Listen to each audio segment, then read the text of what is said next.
आपण वर्णमालेतल्या मुळाक्षरांचं वाचन घेतलेलं आहे. छान प्रकारे तुम्ही वाचन करताय. त्यानंतर त्याच अक्षरांपासून त्याला काना, मात्रा, उकार, वेलांटी जोडल्यावर त्याचं वाचन कसं करायचं आणि तो कोणता शब्द तयार होतोय, त्याचा उच्चार कसा करायचा आहे, त्याचं वाचन घेणार आहे आपण. नंतर पहा, आता तुमच्या जवळचं दिलेले तुम्ही घेतलेले जे कार्ड आहे त्याच्यावरचं वाचन करायचं आहे.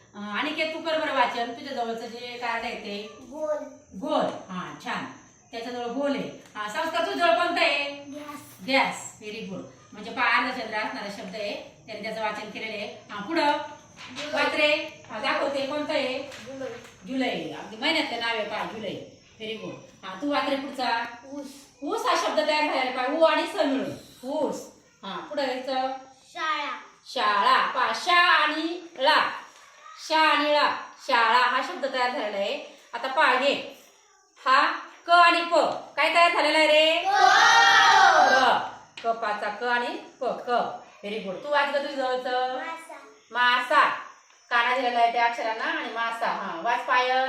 माघ. Very good. माघ. वाचा पटपट. पुढं नळ. नळ. न आणि ळ मिळून वर्णमालेचा न आणि ळ मिळून नळ तयार झालेला आहे. पुढं वाच तुझं. आंबा. आंबा. Very good. पुढं मला. मला. खूप छान प्रकारचे पहा असे अक्षर घेऊन शब्द तयार झालेले आहेत आणि त्या शब्दांचं वाचन तुम्ही छान प्रकारे केलेले आहे. असाच आणखी सराव करायचा आणि छान वाचन करतात. धन्यवाद.